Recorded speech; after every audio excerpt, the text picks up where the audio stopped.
আসন্ন শারদীয় দুর্গোৎসব উপলক্ষে বাংলাদেশ পূজা উদযাপন ফ্রন্ট নারায়ণগঞ্জ জেলা ও মহানগরের উদ্যোগে মতবিনিময় সভা অনুষ্ঠিত হয়েছে।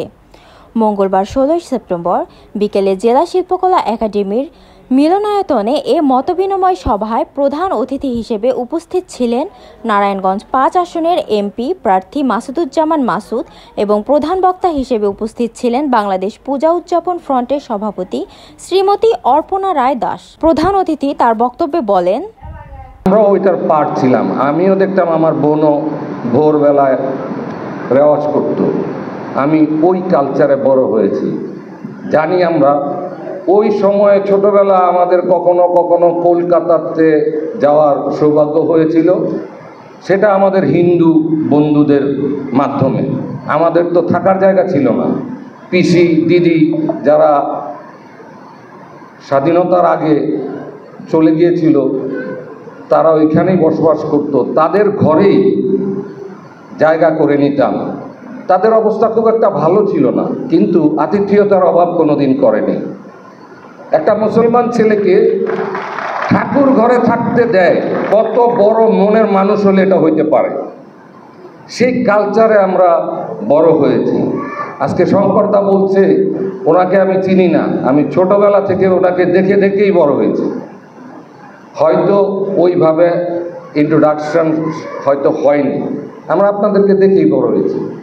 এই শহর, এই জেলা একটা সম্প্রীতি শহর। যুগ যুগ হাজার শত শত বৎসরের আমাদের ইতিহাস আছে যে আমরা একই সাথে বড় হয়েছি, একসাথেই। আসলে কত স্মৃতি আমাদের। আমার ৪৩ বৎসর আগে, আজও পর্যন্ত তাই বলি, এবং ৪৩ বৎসর আগে আমার সবচেয়ে প্রিয় বন্ধু দীপক সাহা আমার হাতেই মৃত্যুবরণ করেন। তার শেষ নিঃশ্বাস ত্যাগ করেন আমার সবচেয়ে কাছের বন্ধু। আমরা সব বন্ধুরা ওর কাছেই ছিলাম। ও একটা লঞ্চ দুর্ঘটনায় নদীতে পড়ে যায়, ঝড়ের কবলে। তাকে উদ্ধার করা হয়, তার চিকিৎসা করতে করতেই সে মৃত্যুর মুখে ঢলে পড়ে। সেই দীপক সাহা আমার মন থেকে আজও পর্যন্ত যায় না। এখন বলেন, হিন্দু কোথায়, মুসলমান কোথায়?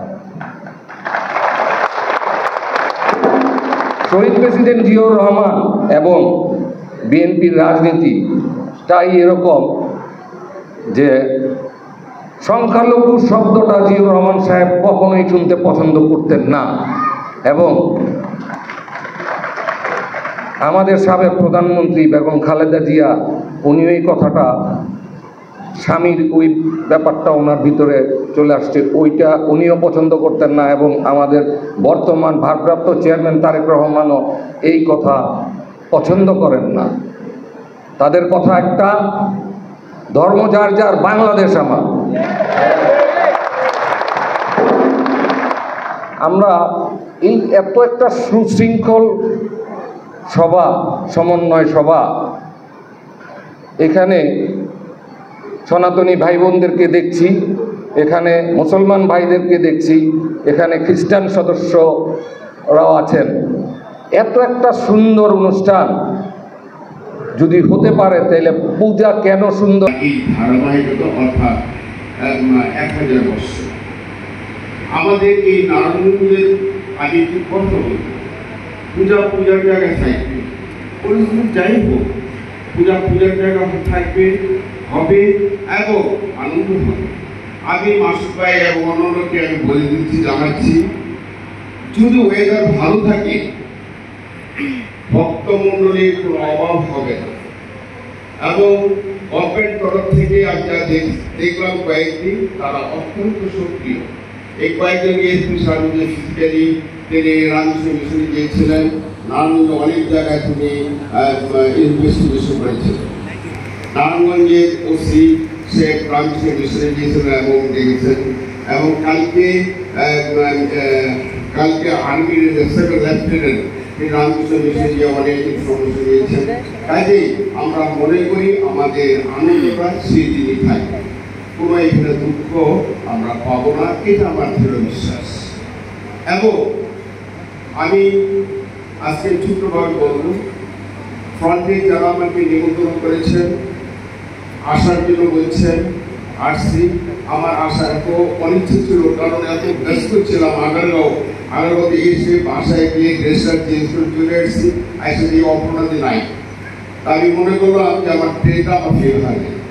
হ্যাঁ, অপরাধী আসছেন, আমি খুব আনন্দিত হয়েছি। আগামী দিনের এই দুর্গোৎসবে আমরা সবাই মিলিত হব। আমি একটি কথা বলে দিচ্ছি, এই বিজয়া দশমীর সময় আমাদের কিছু উচ্ছৃঙ্খল ছেলে পেলে দেখা যায়, এটা আমাদের জন্য লিমিটেড। আমরা দেখি যে মাম জল খেয়ে ঠিক আছে, দেওয়া হয়।